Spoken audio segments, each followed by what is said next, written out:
Sports से जुड़ी किसी भी अपडेट के लिए स्पोर्ट्स तक को सब्सक्राइब करें और हमारे फेसबुक और इंस्टाग्राम पेज को भी जरूर फॉलो करें।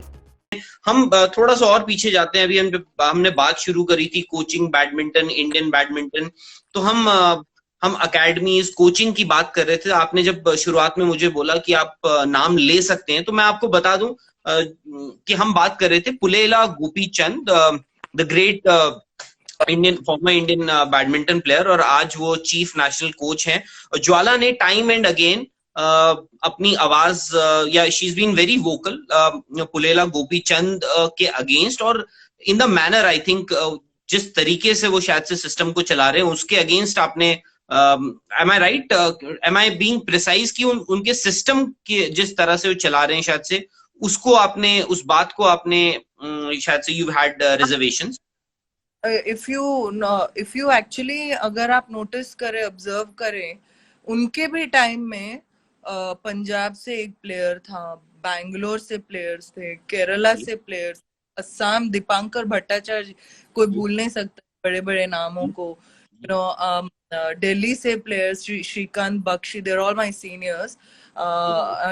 मैं बहुत सीखी हूँ उन लोगों से। लड़कियों में अगर आप देखें, मधुमिता बिस्ट, अपर्णा पोपट, Manjusha Kanwar, so many players from various part of the cities. जो कंपटीशन होता था, हमें पता नहीं होता था कि कौन कब क्या जीतेगा नेशनल लेवल पे। Every tournament was taken very serious, every national level tournament was taken seriously. But now for past 10 to 12 years now, only Telugus can play badminton. Okay आप मुझे एक नॉन तेलुगु नाम बताइए जो आपको पता है, ठीक है। और पिछले 12 साल में नेशनल लेवल टूर्नामेंट की कोई कवरेज नहीं हो रही है, कोई इम्पोर्टेंस नहीं है। जो कोई भी जीता, डजेंट मैटर। वो एकेडमी का अगर लड़का है तो वो सेलेक्ट हो जाएगा इंडियन टीम के लिए। नेशनल्स पे नेशनल्स की इम्पोर्टेंस नहीं है।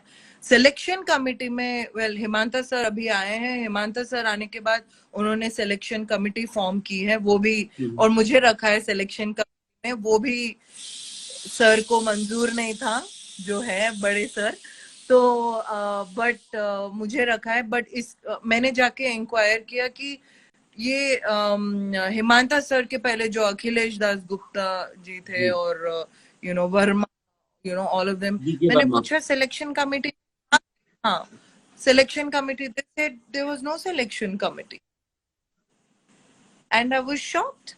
एंड मैं यही सोचती, सबको यही लगता है हमारे देश में कि बैडमिंटन एक इंडिविजुअल स्पोर्ट है, इंडिविजुअल परफॉर्मेंस के वजह से ही वो इंडियन टीम में आ सकते हैं, आप बोल रही हैं सिलेक्शन कमेटी नहीं थी। आप भी तो उसी सिस्टम का पार्ट थी। आपने भी इतना फॉर द लॉन्गेस्ट टाइम आपने भी खेला है। Was it? I didn't know there was no selection committee, और मुझे बार बार टीम से निकाल रहे थे। 2012 लंदन ओलंपिक्स के बाद मुझे वापस से निकाला। 2006 कॉमनवेल्थ गेम्स के बाद मैं वापस आई तो देखा तो our great coach had become the chief coach, और मुझे immediately टीम से निकाला।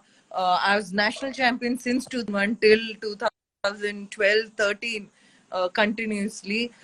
नेशनल चैंपियनशिप का भी कोई वैल्यू नहीं है because of the system. But players also don't want to play. Where are players? You tell me. गिन चुन के 2 प्लेयर हैं, एक साइना एक सिंधु। आप सिंगल्स में बोलिए कितने लोग हैं लड़कों में? श्रीकांत, साई, उसके आगे नाम है, खैर प्लेयर्स 4 प्लेयर है शायद। ओके, नाम आप बोल नहीं सकते हैं, बाकी सब पूरे हैदराबादी हैं, तेलुगुज हैं। Where are women doubles today? तो आपने मुझे टीम से रियो के बाद अभी क्या है तुम्हारा? Why we have only one representation in all events? Why can't we have? So tell me, do you have something against Pulela Gopichand, or Pulela Gopichand has something against you? Why will I have? I was a player. मैं तो सिर्फ एक player. मेरा काम क्या है? खेलना है मेरा काम। और जब मैं नेशनल चैंपियनशिप जीतती हूँ तो मैं सोचती हूँ कि अब मैं इंडिया को रिप्रेजेंट करूंगी। और जब मुझे टीम से बार बार निकाला जा रहा है in spite of me being the number 1 player, तो I had to fight, I had no choice. और मैं फाइट नहीं करती, टीम से निकाल देते, मैं यहाँ नहीं होती। ज्वाला, you've seen the system very close. और कोई और तो मेरे लिए फाइट नहीं करेगा।